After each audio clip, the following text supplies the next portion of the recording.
The views expressed on the Nova Society are those of the panelists and guests and do not necessarily reflect the views or opinions of the Phoenix Research Institute or any institution which any panel member is associated. Welcome back to the Nova Society, a space where dialogue deepens understanding and civic responsibility comes to life. I'm Dr. Mark Bound, joined by our regular panel, Dr. Scott Gershwer and Dr. Brooklyn Ann Weldon. Together, we'll unpack the stories that matter most, exploring the headlines, the history, and the big ideas shaping today's conversations. Let's dive in and hear what the panel has for us today. Today we have a question from Renee, who writes to us from Dallas, Texas. And Renee writes, even though his poll numbers are in the low 30s, it would seem the Trump hold on the Republican Party is still strong. Here in Texas, Paxton has won the primary, ousting John Cornyn. It wasn't only a win, it was a massive win for Paxton. As I write this, Paxton is up by more than 20 points. Now, I was never a fan of Cornyn, but Paxton is on a different level of POS, which for anyone who is not from the United States and who does not know what would that be? POS, I guess that's an initialism or an alphabetism. That means piece of shit. You got it. Yep. Democrats seem happy that Paxton won, and I'm guessing because they think they will have an easier time beating Paxton in the general election. What does the panel think? Is Paxton the easier candidate? Rumors have it that Cornyn might run as an independent. Do you think he will? And will this have an impact on the general? Might Cornyn, like Massie, use his remaining time to trash Trump? Well, those are excellent questions, Renee. Mark and Scott? You want to start, Mark? Well, yeah, this actually came in today, this morning. Yeah. This is because, of course, at the time of her writing, it was up more than 20 points. I think it ended up being like 29 points that Paxton won. Is this good for Democrats? Well, yeah. I mean, it could be. All depends on how they approach it. The fact is that Paxton carries a lot of baggage with him. And, it all depends. I mean, our country today seems to have no problem with child molesters, but have trouble with immigrants. Again, our priorities are all over the place. Cornyn run as an independent. I had heard that as well. I mean, there was some talk about that. How would that change things? That would be good for the Democrats because that would split that Republican vote. So, Cornyn, I was never a fan of either, but go ahead and run. Run as that independent. You're going to siphon off some votes off of Paxton, and that's only good for the Democrats. But the other thing, and she didn't mention, she only mentioned with Cornyn and Paxton, Al Green, the old guy with the cane that's always hanging out there, he was defeated by almost 40 points in his primary. So there seems to be a rather big anti-incumbent attitude down there in Texas, and we'll see how that plays out all the way around. Yeah. I didn't know that about Al Green. I'll have to check that out. So I just want to, there's a little media bullshit going on here, and I wanted to call him out on it. Like this idea that Trump had something to do with it. If Trump had done the endorsement of Paxton in March, I might be able to give him some credit for pushing him over the line or something like that. He didn't. He waited until he read the polls. Trump knows how to read a poll. It was a 20-point race last week, and he jumped in and endorsed the guy who he knew was going to win, so he could say, "Hey, I helped him win." I guess Paxton may be dumb enough to believe that and give Trump, a chit or, which is like a I owe you for helping me out. The bigger thing that Trump can do for Paxton right now is give him a lot of money. Trump has a lot of money. He's raised a great deal of money, and Paxton's going to need it because Tallarico has a lot of money. But let's be clear. At the end of the day, this is still Texas, and Texas has proven over the years that they will elect criminals, and they will elect rapists, and they will elect like the worst of the worst, but they won't elect a Democrat. And it wasn't always that way. And Richards was the Democratic governor, not that long ago. But of late, it has become an extremely difficult place for Democrats to win. They can look good, but when those guys get in the polls, the actual voting place, they seem to just run back to Mama, and Mama is the Republican Party here. The other thing is that, and take this with a grain of salt, y'all, because I was a big supporter of Jasmine Crockett in the primary, and I really wanted to see her win this. So I'm not a huge Tallarico fan. I mean, Tallarico made his name basically running out of the state of Texas and going to Illinois to hide out because he didn't want them to vote for the redistricting. That's basically how he got famous. And he's articulate and he looks good, I guess, and he's got some real positive attributes. But at the same time, I've already heard the ads that the Republicans are running against him, where he says that God is non-binary, there are 6 genders, where he says that there should be a big, how about this in Texas, a big welcome mat at the border of Texas for anybody who wants to come in. I mean, Tallarico's got a lot to explain, and he better start explaining it because the Republicans are going to slam him with this stuff as a super liberal. And I'm a liberal, and I don't think he's a liberal. So what do you think of that? Here's a guy without a country. Yeah. So I would have preferred Jasmine Crockett. I always think that if you can get a really, really strong contrast between 2 candidates, you're better off than you are with 2 candidates who are somewhat alike. And at the end of the day, Tallarico and Ken Paxton are both white men, who are gonna be vying for the evangelical vote, and they're both somewhat, in my view, conservative. The statements notwithstanding, I don't think Tallarico doesn't come across to me as a progressive, because just because he's very religious. So yeah, I mean, I think the Republicans will keep this seat. As far as Cornyn, he made his concession speech yesterday. I happened to catch it on TV, and he said he didn't name Paxton, but he did say, I've always voted the Republican ticket, and I'm going to continue to do that now. So after months of telling us what a scumbag Paxton is, he's like, yes, but he's our scumbag, and I'm going to vote for him. So I guess that's really the way it goes. Yeah, I'm actually Texas District 18, which is where Al Green was. And Al Green, he's been in there a long time, too. Yeah. Christian Menifee got 69.4% of the vote. Al Green, 30.6%. I mean, almost a 40-point shellacking. Julie Johnson on the Democratic side got beat by Colin Allred by almost 6 points. I mean, it's just kind of amazed me that even in Texas, even on the Democratic side, there was a lot of anti-incumbency. And I was never a big fan of Al Green. I mean, notwithstanding the fact he's always up there with his cane and shouting and, showing his ass. But just the fact that big of a shellacking, and let's face it, that's a shellacking. 40 points, that's a shellacking. Plain and simple, especially for somebody that's been there for so long. So interesting things happening down there in Texas. I agree with Scott. Unfortunately, here's the deal. You guys are going to elect, a Republican that you don't care if it's Jeffrey Dahmer, because you just simply cannot bring yourselves to vote for a Democrat, especially into the Senate. I agree with Scott. I was a big fan of Jasmine Crockett. However, I really didn't have much hope for her because she's a black woman. And a black woman in Texas, I mean, you're already so far behind. And Tallarico was able to defeat her fairly easily. And I think she is, very well spoken, very intelligent.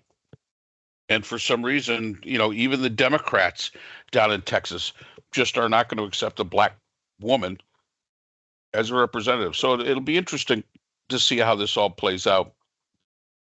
But yeah, Paxton, POS to the nth degree. And I mean, Paxton was turned in by his own staff. Yeah, no kidding.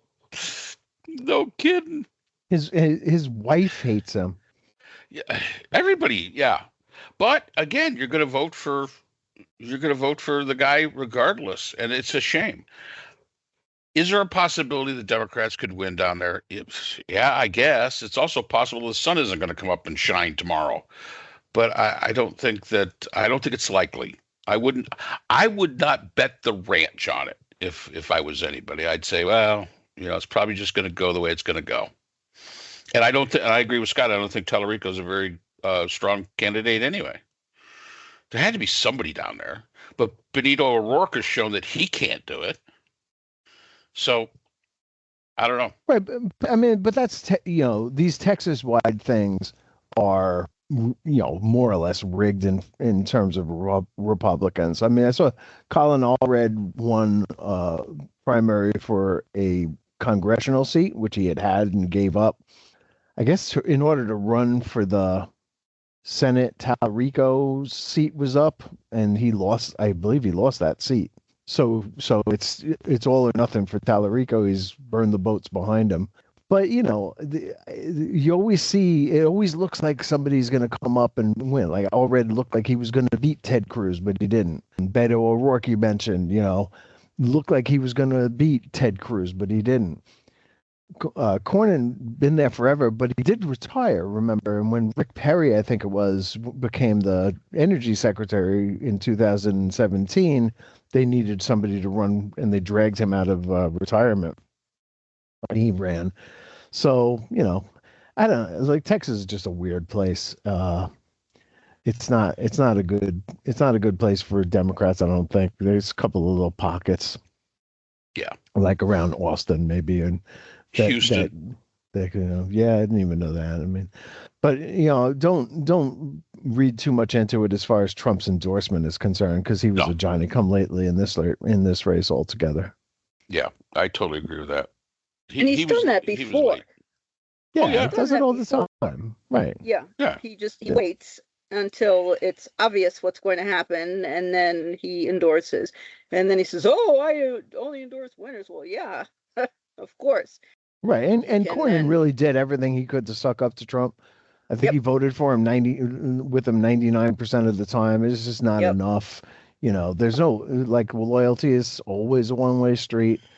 And as soon as Trump was it was confirmed that Paxton was going to win, he jumped in with his endorsement. Could he have turned it around for Cornyn? I guess we'll never know. Nope. Oh, but another one that would be very interesting to the three of us is that for the Texas Attorney General, Chip Roy was going to leave his seat. He lost his bid in the primaries to be the Attorney General of Texas, and he lost by almost 12 points. So that's another little interesting tidbit coming out of Texas. And again, it just seems like this anti-incumbency that's out there. Chip Roy, a sitting congressman, I would assume would be popular in his district for the Attorney General of Texas. Basically got walloped. Actually, it was about 11 and a half points. So when you think of Chip Roy, what do you think of? I think of the guy with the beard that screams at the wind and basically doesn't say much of anything. Right, but the screaming there is what comes to mind. Right. And he was shouting at Mike Johnson and the rest of the Republicans in Congress last year for doing absolutely nothing all year. I mean, that was the worst Congress of all time. Mike Johnson, passed no legislation. He really didn't do a thing.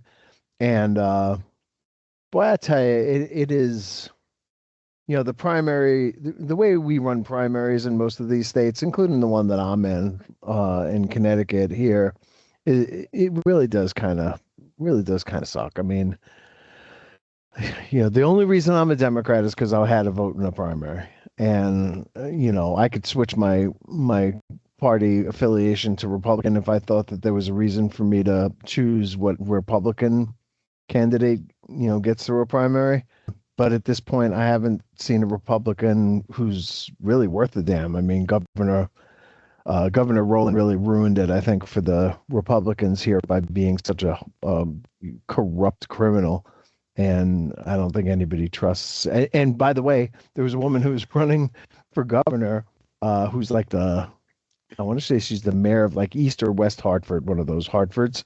And it was discovered that she was using her mayor credit card, which is like a bizarre thing, to like, have people ship stuff to her house and stuff like that, rather than using it for government business. She was using it for personal business.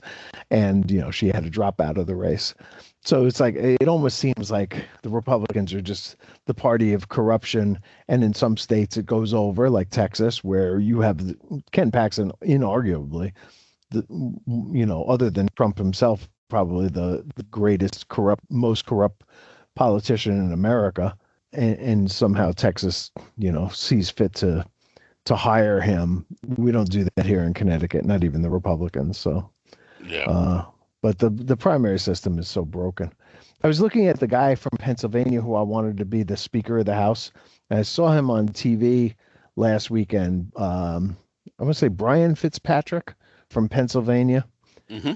And I watched him on like one of the Sunday morning news shows. And all I could think was, man, this guy would have been a great Speaker of the House. And he would have gotten Democratic votes. He would have gotten Republican votes. It would have been, he's a centrist. He's the head of the Problem Solvers Caucus. And it just would have been great if he could have, I didn't even think he ran, by the way, but I mean, if he had, become the Speaker of the House, in some senses, I think the country would be a different place. And, he's got everything that you kind of need, that you want to see. He's an ex-FBI agent, he served in the military. He's kind of a tough guy. He's an attorney. And yeah, I just don't know. Well, hopefully we answered that one as best we possibly could. We can't tell you what's going to happen in Texas, but our prediction is that Paxton will probably win, only because he has R after his name. Doesn't matter if he's a piece of shit or not. But hey, there you have it. People in Dallas, get out and vote. People in Houston, get out and vote. People in Austin and San Antonio, get out and vote. And it is your major centers there that really can control what goes on in Texas. And let's remember, if Houston, Texas was a state, it'd be the 5th largest state in the United States. Get out and vote, people. I mean, that's the only way you're going to be able to change any of these results that you don't like. Definitely.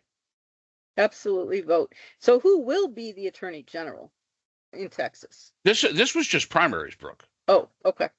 So Chip Roy couldn't even get past the primary. Okay. So who won the primary?